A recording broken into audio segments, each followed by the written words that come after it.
नमस्कार दोस्तों, स्वागत है आप सभी का इन खबर यूपी पर। यूपी के बाहुबली विधायक और जनसत्ता दल के प्रमुख रघुराज प्रताप सिंह उर्फ राजा भैया ने लोकसभा चुनाव को लेकर मंगलवार को अपने पत्ते खोल दिए। राजा भैया ने समर्थकों के हुजूम के बीच ऐलान किया कि वह किसी को समर्थन नहीं देंगे। राजा भैया ने साफ कर दिया कि वह सपा या भाजपा किसी भी दल को वोट देने के लिए अपने समर्थकों से नहीं कहेंगे।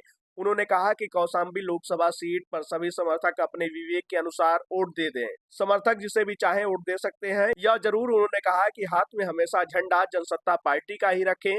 राजा भैया का फैसला भाजपा के लिए बड़ा झटका माना जा रहा है।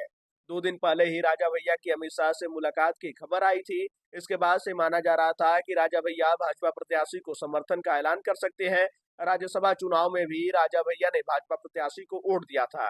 राजा भैया ने समर्थकों के बीच यह भी बताया कि मंगलवार की सुबह उनसे मिलने और समर्थन मांगने कौशाम्बी से सपा प्रत्याशी पुष्पेंद्र सरोज आए थे। इसके बाद दोपहर में केंद्रीय मंत्री संजीव बालियान के साथ भाजपा प्रत्याशी विनोद सोनकर पहुंचे थे। उन्होंने दोनों नेताओं को भी अपनी इच्छा से अवगत करा दिया है। जरा आप भी सुनिए कि राजा भैया ने क्या कुछ कहा है।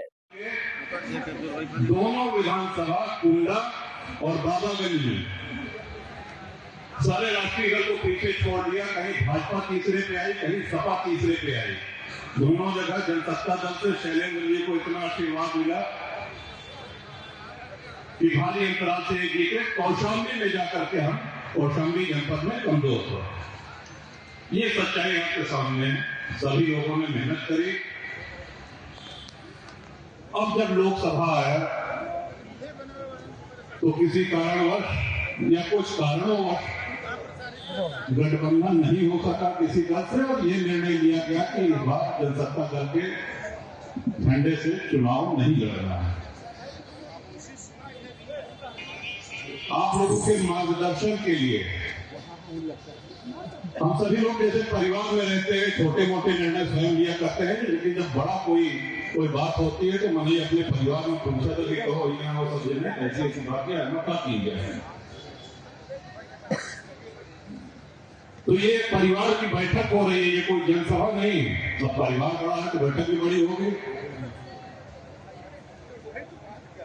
और ये आपसे दिशा निर्देश आपकी राय लेने के लिए, जिसमें कहीं किसी का कोई स्वार्थ नहीं है, लेकिन हमारे मन में कुछ उलझन है, कुछ समस्या है। और एक से अधिक के अपने इस राजनीतिक जीवन काल में हमने पूरी सदैव पारदर्शिता रखी है, अपनी विश्वसनीयता बना करके रखी है। और हमारी सबसे बड़ी चिंता यही रहती है कि जो आपका स्नेह, आपका प्रेम और आपका विश्वास मुझको मिलता रहा है, कहीं किसी हमारी कमी के कारण, हमारी किसी गलती के कारण उस प्रेम में, उस विश्वास में कोई कमी नहीं हो पाए। इसीलिए अब आ जाए, जब कोई प्रत्याशी लड़ाया जाता है तो आगे से पीछे 20 बार। तो सुना आपने कि राजा भैया ने क्या कुछ कहा है। उन्होंने ये कहा कि जनसत्ता दल का कोई भी प्रत्याशी कौशाम्बी और प्रतापगढ़ सीट से नहीं लड़ रहा है। हम लोग लगातार अपने लोगों से राय ले रहे थे और उसके बाद कार्यकर्ता सम्मेलन किया गया। इसमें सभी समर्थकों से कह दिया गया है कि जिसका जहां मन हो वहां वोट दे सकता है। सभी लोग अपने विवेक के अनुसार वोट देने के लिए स्वतंत्र हैं।